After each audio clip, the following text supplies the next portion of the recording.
Assalamualaikum warahmatullahi wabarakatuh. Perkenalkan, nama saya Aldin Karamida dengan NIM 22650002. Baik, di sini saya akan menjelaskan secara singkat tentang manajemen proyek informasi teknologi. Nah, untuk pengantar, yang pertama, manajemen proyek perangkat lunak merupakan bagian yang penting dalam pembangunan perangkat lunak. Kedua, sekalipun tidak bersifat teknis seperti pengkodean, hal-hal dalam manajemen proyek PL ini mampu menentukan apakah proyek akan berjalan dengan baik sehingga menghasilkan produk yang baik. Kemudian untuk hal-hal yang berkaitan dengan manajemen, yaitu pertama pengolahan personal dan koordinasi tim, kemudian masalah. Yang ketiga, proses.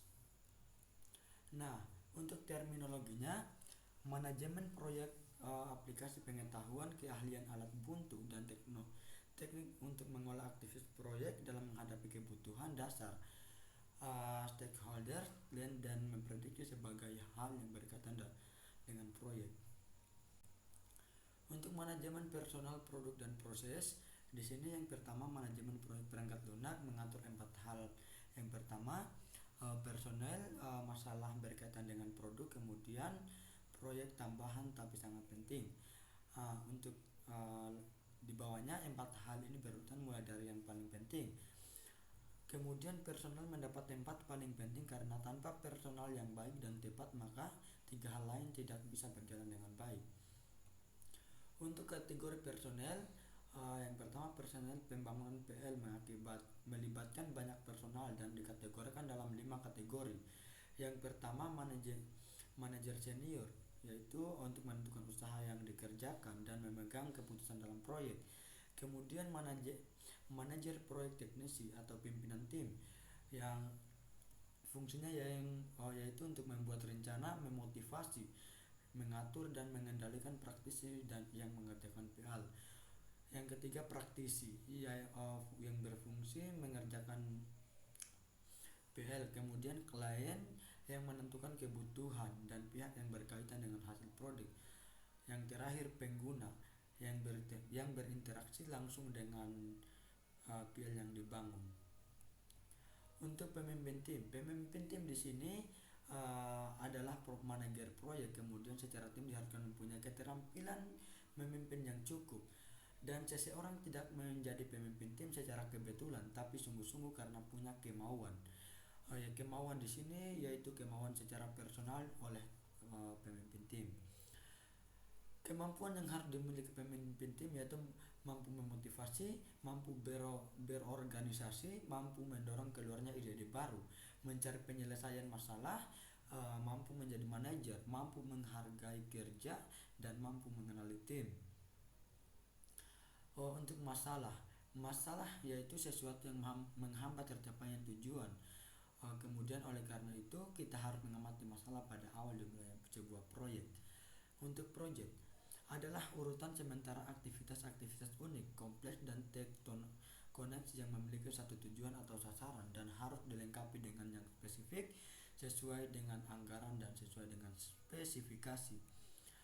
Untuk 3 hal yang harus diperhatikan dalam pengelolaan proyek. Yang pertama, keterbatasan lingkup proyek. Kemudian fase proyek. Nah, untuk dokumentasi proyek, setiap jenis dokumentasi atau rekaman tertulis yang dihasilkan selama siklus hidup suatu proyek.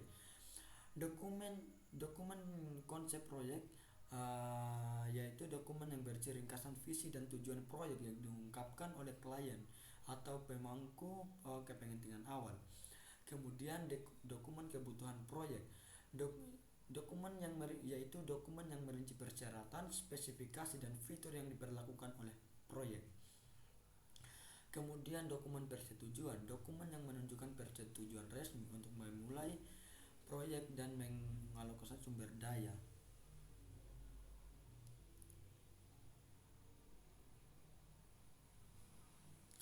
Kemudian dokumen lingkup proyek.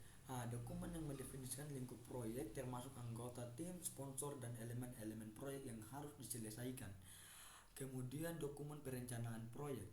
Dokumen yaitu dokumen yang berisi rencana kerja, jadwal alokasi, sumber daya, dan strategi manajemen risiko untuk proyek.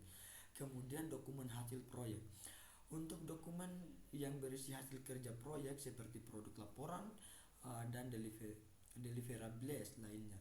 Kemudian dokumen evaluasi proyek, yaitu dokumen yang digunakan untuk mengevaluasi kinerja proyek dan pelajaran yang dapat dipetik dari pengalaman tersebut. Untuk fungsi-fungsi dalam manajemen proyek, yang pertama ruang lingkup, kemudian perencanaan, perkiraan, penjadwalan, pengorganisasian, pengarahan, pengontrolan, dan penutupan. Untuk proyek dianggap sukses jika tepat waktu, sesuai anggaran, kualitas yang memadai, kepuasan pemangku kepentingan, manajemen risiko yang baik, pelaksanaan yang efisien, pemenuhan persyaratan, penerimaan dan implementasi yang lancar, dan evaluasi pasca proyek.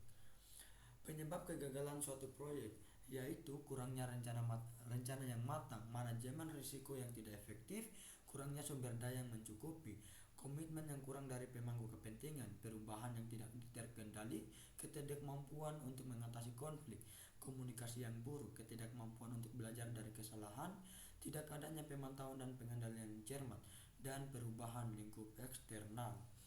Untuk kompetensi manajer proyek, seorang manajer proyek yang sukses harus memiliki beragam kompetensi dan keterampilan untuk mengelola proyek dengan efektif.